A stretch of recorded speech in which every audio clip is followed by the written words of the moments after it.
Muito obrigado aí a todos que estão assistindo esse vídeo. Eu sou o Wilson Marques, Filosofia Instantânea. Eu vou iniciar um novo assunto, religião. E nesse assunto eu vou falar exatamente aquilo que a minha pesquisa.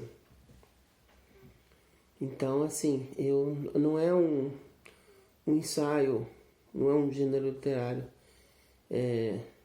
ou um gênero literário filosófico. É uma pesquisa, não é uma aforia. Então,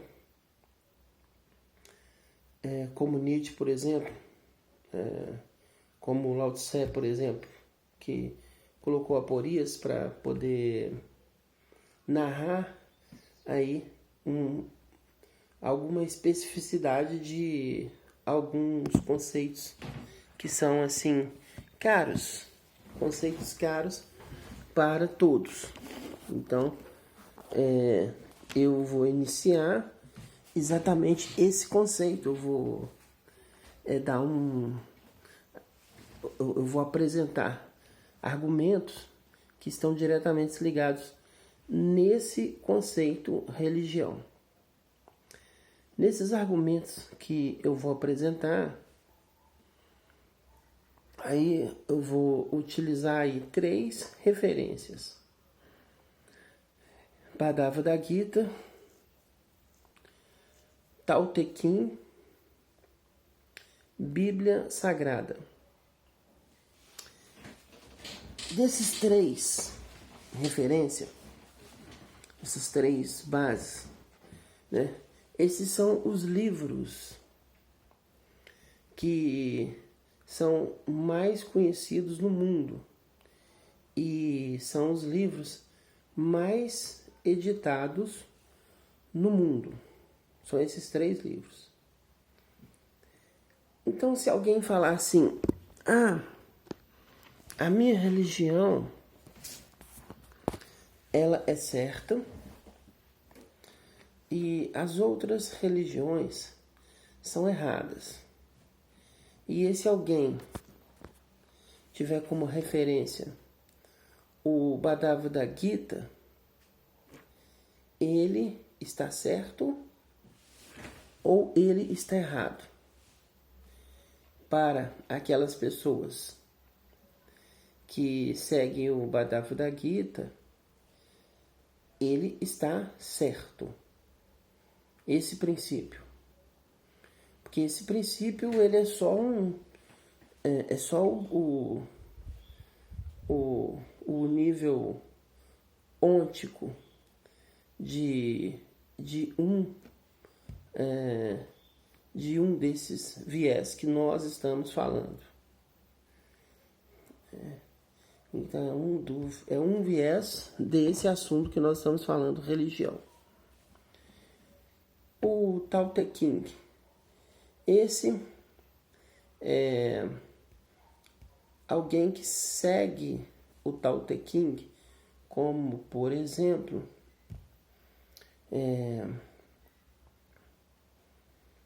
eu poderia citar a Perfect Liberty, que tem eu acredito que seja uma das ramificações do Tao Te Ching. Para quem não conhece, a Perfect Liberty, ela tem em Belo Horizonte. Eu conheço, parece que são, acredito que uma só, no edifício Caiaca, em Belo Horizonte, no último andar. É chinesa. E nós temos o Tao Te Ching, Lao Tse.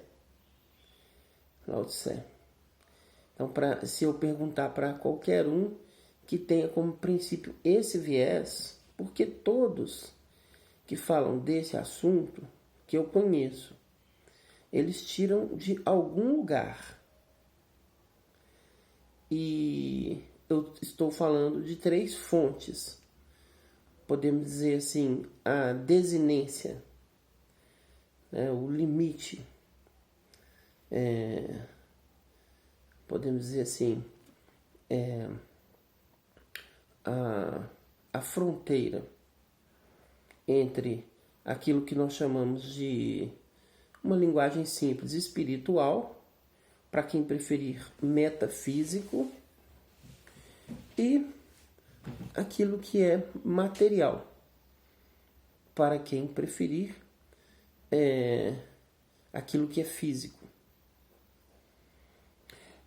Então, nós temos aí então o Bhagavad Gita, nós temos o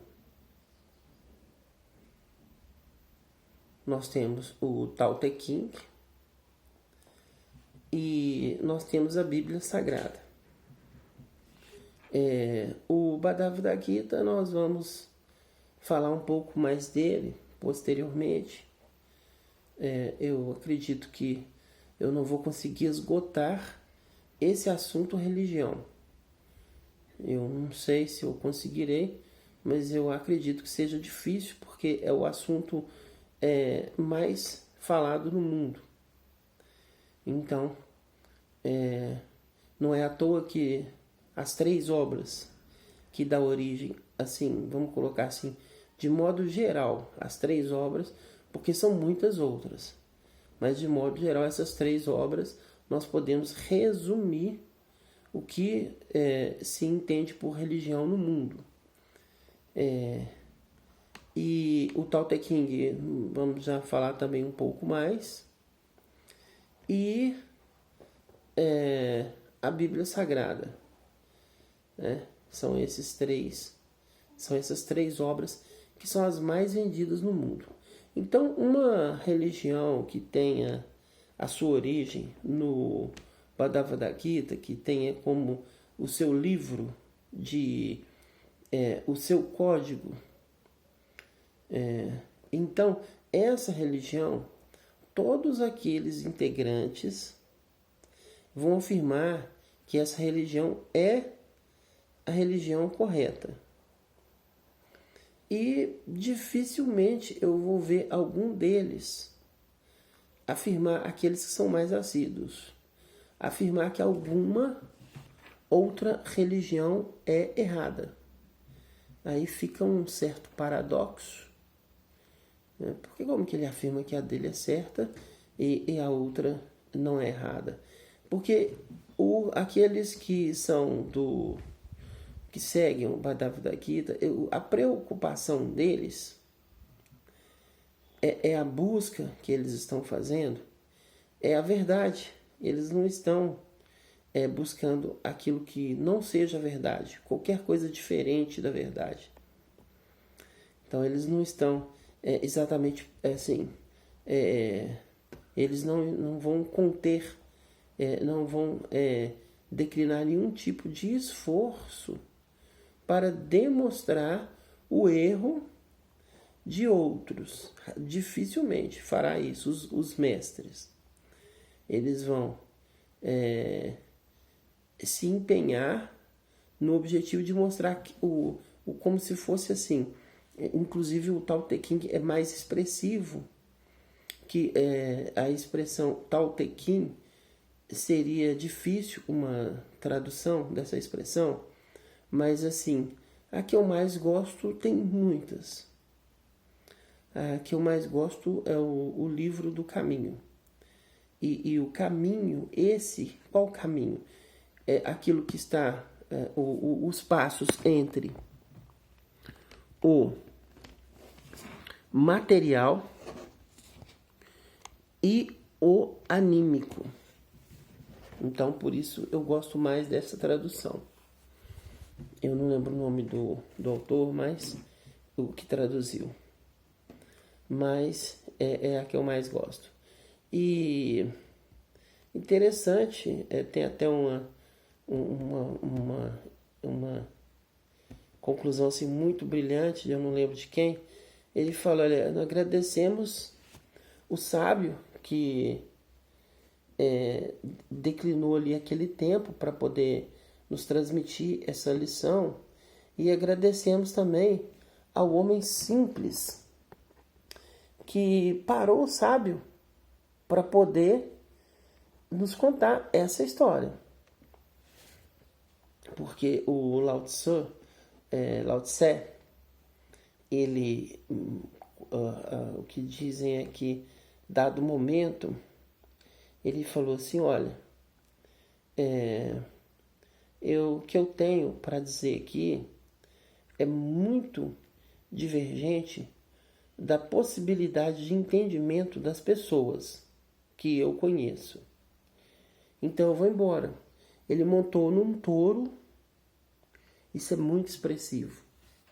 O touro tem uma expressão muito grande ali desse oriental, né? Então, ele montou ali no touro e foi embora. E na barreira, na fronteira, os soldados, ele era um arquivista da coroa chinesa. Então, mas ele era completamente desconhecido, o Lao Tse. O objetivo dele, a ambição dele era ser uma pessoa completamente anônima. Então, dois soldados pararam onde você está indo. Ele estava... na verdade, o touro é assim, isso é só uma representação. Alguns acreditam que é uma representação, mas o touro eu acredito que seja realmente figurativo. Pelo tanto que eu conheço, eu acredito que seja figurativo. Mas enfim, ele estava passando pela fronteira andando. O montar no touro é dominar a si próprio, dominar a sua natureza animal. Então, dois soldados o pararam e... Onde você vai? Eu descobri que aqui não é para... É muito acima do que eu proponho, a minha proposta. Está muito acima das pessoas que estão ali próximas para poder receber, das pessoas aqui do local, enfim. E é o quê? Eu descobri a verdade, eu acho. Não, então, você só sai daqui quando você escrever essa verdade. Porque como que alguém vai conseguir encontrar essa verdade se você for embora? E a verdade é de interesse de todos. Então você não sai daqui. Você vai ter que escrever que é a verdade. E aí, eu não sei se foram 2 dias ou 3 dias. Eu sei que ele sentou, ou um dia, ele parou ali. Ele foi detido ali por pouco tempo, o tempo dele escrever, e escreveu esse livro, Tao Te Ching. É interessante lembrarmos também que ele não criou isso. Ele percebeu isso e o Tao Te Ching é essa percepção. O caminho dessa vida para outro tipo de existência, vamos chamar assim. Porque o carro é o corpo. Então nós abandonamos o carro na fronteira, que é o óbito, e tem uma continuidade. Aí já o corpo fica. E o que sobra do corpo, que é o objeto chamado óbito, não demonstra que aí esse princípio que deixou o corpo, ele não demonstra. Esse princípio não tem nada que possa descrevê-lo. Aí, na Bíblia, por exemplo, é chamado de sopro divino. O mais conhecido é espírito, o nome mais conhecido para esse princípio. Então, dificilmente quem segue o taoísmo, Lao Tse, vai afirmar que está em uma busca que não seja a verdade. Ou seja, se dentro de um critério religioso, qualquer integrante do taoísmo, ele vai afirmar que a religião dele é certa e ele não vai afirmar que tenha uma religião errada. Agora vamos à Bíblia Sagrada. Então, a Bíblia Sagrada aí é o mais, assim, no Brasil, eu acho que, eu acredito que seja a maior expressão religiosa, acredito não, isso é um fato. No Brasil, a referência é a Bíblia Sagrada. E todas as religiões ligadas à Bíblia Sagrada, elas afirmam que elas são certas e todas as outras estão erradas. Então, eu, particularmente, eu defendo a ideia de que o problema é a Bíblia Sagrada, que inclusive é o único livro demoníaco, porque você não encontra o demônio em lugar nenhum do mundo, a não ser na Bíblia Sagrada. Os escatologistas, os bibliólatras, são os únicos que defendem o demônio. Porque se eu falar para um taoísta assim, olha, não existe demônio, ele vai falar assim, beleza, tranquilo. Se eu falar para um budista, não existe demônio, ele vai falar assim, não, tranquilo, sem problema. E se eu falar para um religioso brasileiro, um bibliólatra, um escatologista, não existe demônio. Ele fala assim, mentira, tem o demônio. Ele inclusive está mandando no mundo e ele que está fazendo você acreditar nisso aí. Ele está enganando todo mundo. E ele vai ter uma luta e Deus vai vencer a luta. Então, no geral, nós podemos perceber que tem alguns outros elementos que eu considero muito importantes, que, por exemplo, não foi Lao Tse que inventou o Tao Te Ching. O Lao Tse, o Tao Te Ching é somente aquilo que ele percebeu do que já havia na tradição, incorporado na tradição, que era passado de geração a geração. É importante falar isso, porque era uma tradição oral, não era uma tradição escrita. E dentre os sábios, eu poderia dizer melhor assim, entre os filósofos, eles afirmam assim, que quando uma religião ela precisa de ser passada através de um livro, aí ela se perdeu, ela se tornou pobre, porque as pessoas ali não conseguem mais transmitir aquela ideia. Aí ela tem que ir para um livro para ela não se perder.